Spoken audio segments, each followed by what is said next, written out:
қан кетіп жатса, егер де артериалы ма или веналы ма анықтап аламыз. Артерия болатын болса, ол атқылап и түсі ашық түсті болады. Венадан болса баяу ағады и түсі қоңырқай болады.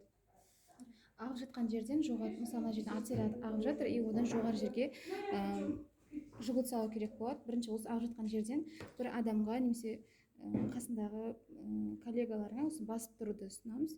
Одан кейін өзіміз бинтті немесе повязка бір нәрсе байлайтын нәрсе тауып осын циркуляторлы түрде осылай байлаймыз. Одан соң жгутты алып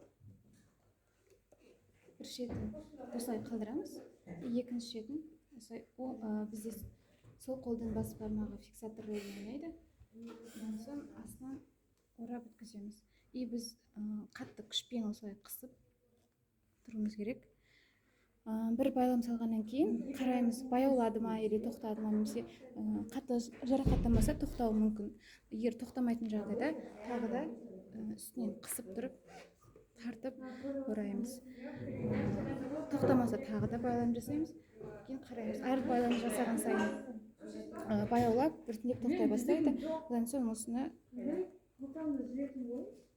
бір байлам бір тур деп аталады. Бір тур деп аталады. И түйін жасаймыз. Түйін жасағаннан кейін біз міндетті түрде қағазға өзіміздің аты жөнімізді и уақытты жазып қоюымыз керек. Мысалға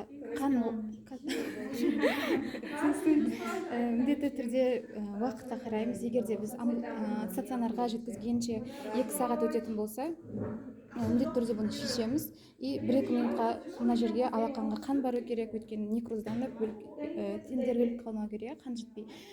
Ал қыстың күні болатын болса 1 сағатқа саламыз. Егер де амбулаторияға жететін болса, жарты сағатта жетуі мүмкін, мысалы оған жгут тұра береді. Венадан кететін болса, мысалы мына жерден вена кетіп жатыр, ол жерге уже астына саламыз жгутты. И бұл жерде немесе бір қалың повязка алып, мына жерді қатты қысып басып тұру керек.